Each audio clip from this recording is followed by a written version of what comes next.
आसमानों ही पर सब नबी रह गए,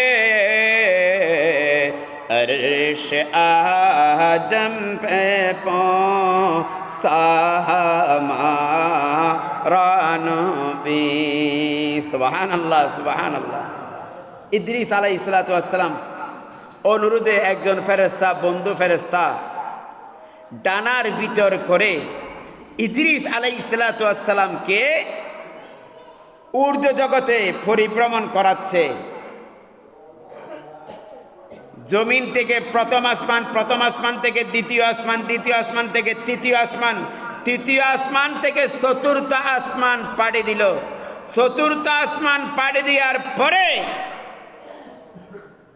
সামনে আজরাইল।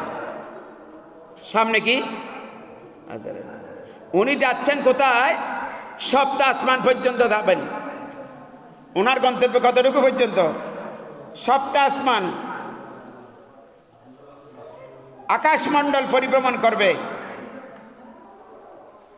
সব চতুর্থ আসমানে গিয়ে সামনে আজরাইল।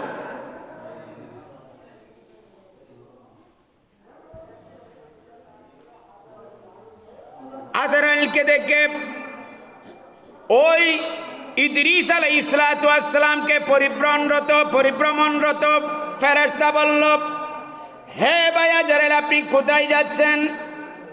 আজরাইল বলে, একটু আগে আল্লাহ সুবহানাহু ওয়া তাআলা আমাকে ফরমান জারি করেছে, আজরাইল যাও যাও যাও, আমার পয়গম্বর ইদ্রিস আলাইহিস সালাতু ওয়াস সালামের হায়াতের বাজেট শেষ হয়ে গেছে, তার জান কবজা করবা।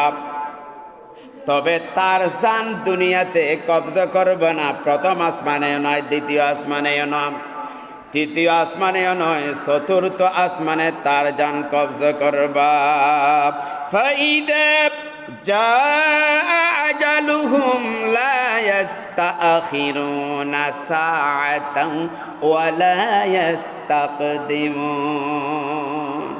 হায়াতের বাজেট যখন শেষ হয়ে যাবে, আপনার আল্লাহর হুকুম মোতাবেক আপনি কি মসজিদে ইন্তেকাল করবেন, নাকি হাসপাতালে ইন্তেকাল করবেন, নাকি ঘরে ইন্তেকাল করবেন, আপনি নাকি বিমানে ইন্তেকাল করবেন, আপনি নাকি রোড অ্যাক্সিডেন্ট করবেন, এইটা দেখানে যেই অবস্থায়, যেই স্থানে, যেই অবস্থায়, যেই সময়ে আপনার হায়াতের বাজেট শেষ হয়ে যাবে, ওই স্থানে, ওই অবস্থায়, ওই সময়ে আপনার জান কবজা করা হবে। সুবহানাল্লাহ।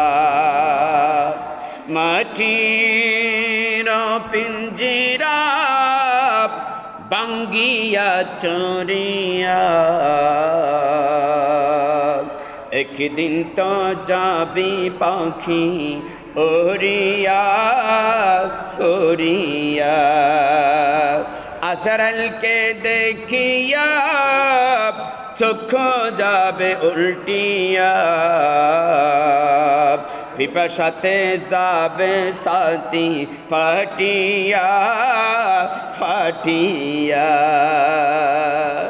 সাকারাতের বিছানাতে খিজে যন্ত্রণা, সাত সাগরের পানি দিলেও তৃষ্ণা মিঠে না। আজরাইলকে দেখিয়া চোখ যাবে উল্টিয়া, পিপাসাতে যাবে সাথী ফাটিয়া। এমন পিপাসা আসবে, এমন পিপাসা আসবে, 7 সমুদ্রের পানি পান করলো পিপাসা মিটবে না, তৃষ্ণা মিটবে না, তৃষ্ণা মিটবে না। এমন সময় হযরত ইদ্রিস আলাইহিস সালাতু ওয়াস সালামের সামনে আজরাইল উপস্থিত। আর সামনে যাওয়ার সুযোগ নাই, পিছনে আসার সুযোগ নাই।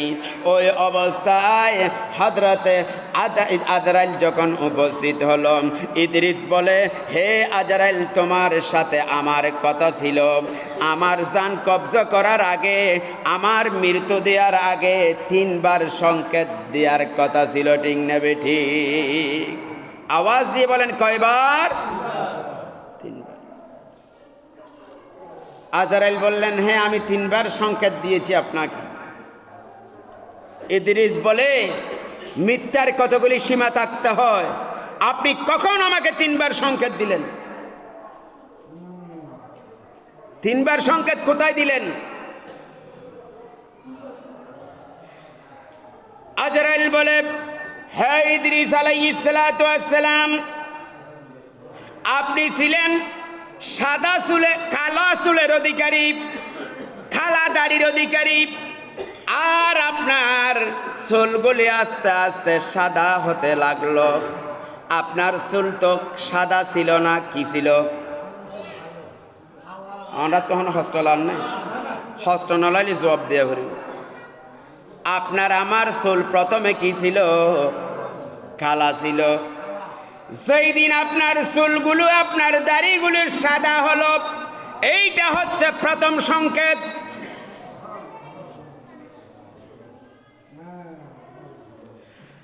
আর যেই দিন আপনার চামড়া টাইট ছিল, চেহারাতে ওযু করলে পানির সাথে সাথে বেয়ে পড়ে যেত, এখন ওযু করলে সেখানে একটু একটু বাস পড়ে গেছে, সেখানে পানি থেকে যায়। চেহারায় বাস পড়ে গেছে, হাতে বাস পড়ে গেছে। এই শরীরের বাস পড়াটা, চামড়া ফোতা হওয়াটা, এইটা দ্বিতীয় সংকেত। সুবহানাল্লাহ। জিবরাইল তৃতীয় সংকেত কি? আজরাইল বলে, ইয়া ইদ্রিস আলাইহিস সালাতু ওয়াস সালাম, তৃতীয় সংকেত হচ্ছে আপনি সোজা ছিলেন, আপনি মাথা উঁচু ছিল, আপনার বডি ফিটনেস একদম সোজা ছিল। আস্তে আস্তে আপনি বাঁকা হয়ে গেছেন, সোজা হয়ে হাঁটতে পারেন না। এখন আর সোজা হয়ে হাঁটতে পারেন না, বাঁকা হয়ে গেছেন। কোমর বাঁকা হয়ে গেছে, ফিট বাঁকা হয়ে গেছে, মাথা বাঁকা হয়ে গেছে, হাত বাঁকা হয়ে গেছে, আপনার পা বাঁকা হয়ে গেছে, সোজা হয়ে হাঁটতে পারতেছেন না। এইটা হচ্ছে তৃতীয় সংকেত। সুবহানাল্লাহ। এই সংকেত কি আমার আপনাদের বেলায় আছে নাকি? এরপরেও এই আজরাইলের সংকেত পাওয়ার পরেও আমরা মওতকে ভয় পাচ্ছি না। এমন মানুষের সংখ্যা কম নাকি বেশি?